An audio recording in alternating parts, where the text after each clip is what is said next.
চীন সফর মোটামুটি চূড়ান্ত।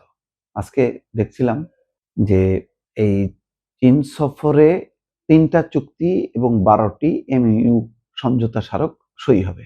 ৩টা চুক্তি কি তার বিস্তারিত বর্ণনা এবং চূড়ান্ত সফরসূচি ঘোষণা হয়নি, কিন্তু মালয়েশিয়া সফরের চেয়ে বেশি আলোচনা আসছে চীন। দি হিন্দু তারা রিপোর্ট করেছে, দ্য হিন্দু, যে প্রধানমন্ত্রী তারেক রহমানের বিদেশ সফর চীন সফর বাংলাদেশ ভারত সম্পর্ককে প্রভাবিত করবে না, কারণ ঢাকা দিল্লি সম্পর্কের নিজস্ব কিছু গুরুত্ব এবং বাস্তবতা রয়েছে। ভারতের জনপ্রিয় দৈনিক দ্য হিন্দুকে এমনটাই জানিয়েছে দেশটির একটি সরকারি সূত্র।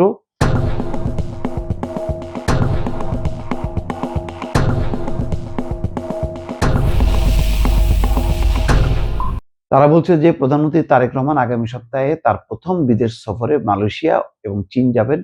সফর শেষে জুলাই মাসে তার ভারত সফরের বিষয়টি বিবেচনা করা হচ্ছে, বিএনপি সূত্র দ্য হিন্দুকে জানিয়েছে। কিন্তু আসলে কি কোনো প্রভাব পড়বে না? অবশ্যই প্রভাব পড়বে।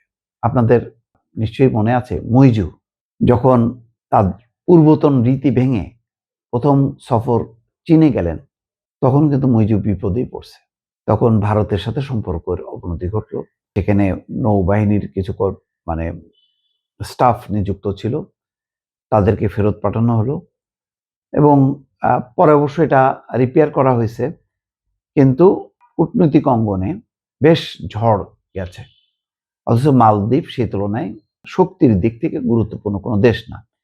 তারপরও যেহেতু দক্ষিণ এশিয়ার একটা দেশ, তারা বরাবর প্রথম নির্বাচনের পর নির্বাচিত সরকার প্রধান বা রাষ্ট্রপ্রধান ভারত সফর করে, এই যে রীতিটা, সেই রীতির ব্যত্যয় ঘটালো, বেশ প্রতিক্রিয়া তৈরি হলো। সুতরাং যেটা ইউনূস সরকারের সময় ভারত বলছিল যে রাজনৈতিক সরকার ক্ষমতায় আসলে তাদের সাথে সম্পর্ক ঠিক হয়ে যাবে, কিন্তু শেষ পর্যন্ত দেখা গেল কয়েকটা ঘটনায় সেটা আর কোনোভাবেই হচ্ছে না, বরং পরিস্থিতি বলা যায় কিছুটা নাজুক হয়েছে।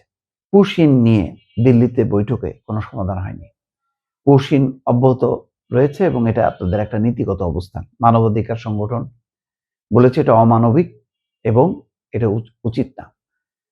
জাতিসংঘের মুখপাত্র বলেছেন যে এই পুশিন নিয়ে দুই দেশের মধ্যে আলোচনার ভিত্তিতে হওয়া উচিত, কিন্তু ভারত এটা একতরফা চালাচ্ছে। দিল্লিতেও এর কোনো সমাধান হয়নি। ডাক্তার জাহিদুর রহমানের সাথে দিল্লি বিমানবন্দরে যে আচরণ করা হয়েছে, তিনি সেই সফর বাতিল করে তিনি দেশে ফিরে এসেছেন। মুস্তাফিজের সাথে যে এই ঘটনা ঘটেছে ইউনূস সরকারের সময়, সেটা সরকারকে না, একটা দেশকে অপমান করা হয়েছে।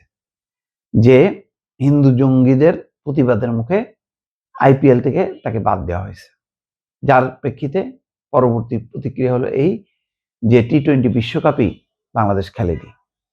তো এই সব সম্পর্ক, এই পরিস্থিতিটার উত্তরণের বদলে একেবারে তারেক রহমান সরকারের প্রথম দিকেই এই যে পরিস্থিতিটা পুশিনকে ঘিরে, পশ্চিমবঙ্গের মুখ্যমন্ত্রী শুভেন্দু অধিকারীর তৎপরতা, কথাবার্তা, তাতে সম্পর্ক অবনতির দিকেই ইঙ্গিত করছে।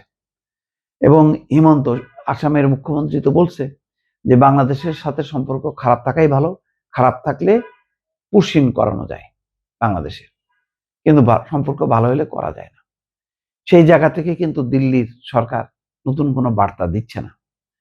শুধুমাত্র পররাষ্ট্রমন্ত্রী ডক্টর খলিলুর রহমানের সাথে সাক্ষাৎ করা ছাড়া আর কোনো নির্বাচনের পর সেই দহরম মহরম অবস্থাটা দেখা যাচ্ছে না। তার মধ্যে যেখানে তৃতীয় অবস্থানে চলে গেল ভারত সফরটা, প্রথম মালয়েশিয়া, তারপর চীন। মালয়েশিয়াকে গণে না ভারত, তার কাছে মুখ্য হচ্ছে চীন। চীন হচ্ছে তার প্রধান প্রতিদ্বন্দ্বী। তো চীনমুখী হবে বাংলাদেশের প্রথম সফরটা, এটা ভারত ভালোভাবে নেবে না, এটাই বাহুল্য। কিন্তু সরকারও এটাকে গুরুত্ব দেবে না, তার কারণ সরকারের কাছে এখন অর্থনৈতিক চ্যালেঞ্জ হচ্ছে খুব গুরুত্বপূর্ণ। চীনের আছে সেই সামর্থ্য, যেই সামর্থ্য দিয়ে পদ্মা ব্যারেজ, তিস্তা ব্যারেজ এবং আরো যে পরিকল্পনা, দ্বিতীয় পদ্মা সেতু, দ্বিতীয় যমুনা সেতু, এই সমস্ত প্রকল্পগুলো বড় বড় মেগা প্রকল্প চীনকে দিয়ে করা সম্ভব এবং সরকার হয়তো সেটাই করতে যাচ্ছে। তো এখানে ওই শুধুমাত্র রাজনৈতিক সম্পর্ককে গুরুত্ব দেয়া, যে সম্পর্কের আসলে তেমন কোনো ভিত্তি নেই, কারণ সেই ভিত্তিটা ভারত আওয়ামী লীগকে যতখানি তার নিজের কাছের বন্ধু হিসেবে গণ্য করবে, বিএনপি হাজার বছর চেষ্টা করলেও কখনোই দিল্লির শাসকদের কাছে গ্রহণযোগ্য হবে না।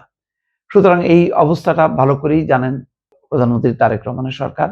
এটা জেনেই তার যেটা করণীয় এবং তার যেটা প্রয়োজন, সেই প্রয়োজনকে প্রাধান্য দিতে যে চীনকে বেছে নিয়েছে। এতে অন্যায় কিছু নেই, কিন্তু ভারত এই পরিস্থিতিটাকে সহজভাবে নেবে না, এটা বলাই বাহুল্য।